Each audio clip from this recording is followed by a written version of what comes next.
Okay, hi there. So here is a video series on how you can be more consistent with the driver.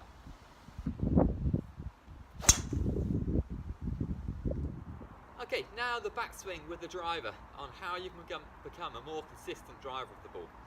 So there's a few things that we need to be thinking about in our backswing. Right, it's just starting to rain a little bit now. Now, one is try not to get the club stuck behind you on your backswing. So it's quite a common thing in the backswing because people say you want to get more inside to hit the draw to stop the slice.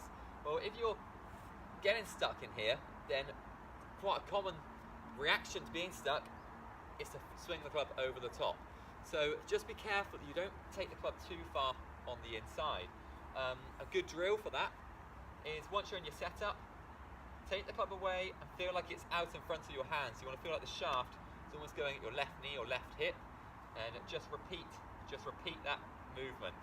So that also comes on to the next point, which is try and take the club low to the ground. Feel like it's a really low takeaway.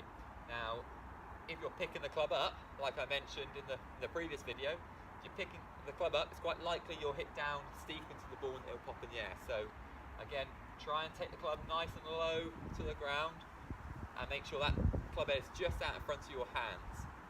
A really good drill for that one is if you get a chair and just pop it just down the line, set up to the golf ball. The chair wants to be just about 1.5 feet away from your feet, down the line, take it nice and wide and up and over the chair. So then that means you're keeping the club head out in front of your hands. You can't take it on the inside because you'll hit the chair. So drag the club nice and low and up and over the chair. Don't hit shots because it's likely you'll then hit the top of the chair, which is a really good drill to get used to that feeling. So the next point to think about in your backswing, so we spoke about keep taking the club nice and low and out in front of your hands, is now about the width.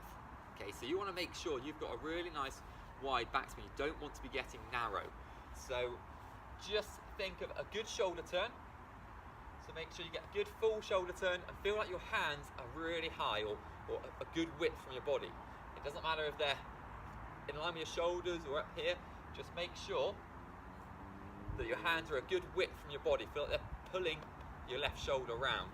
That'll also help you get a good shoulder turn, because what you don't want to be doing is just swinging with your arms because you'll lose distance. So make sure that you get a good wide shoulder turn, but feel like your hands are a good distance from your body. A couple of common faults you can look out for. One is the reverse pivot, so when you turn too much to the left hand side.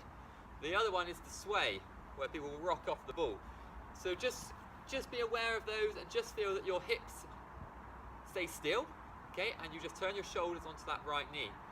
The hips rotate, so you don't want to just be going at that because the hips aren't moving, so they should rotate, but you don't want to be swaying side to side.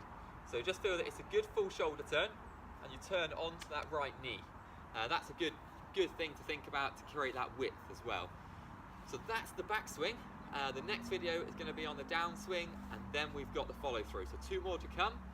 If you can get down to the range or your local golf club to work on these pointers, there's a lot to take in, but it will help you become more consistent with the driver.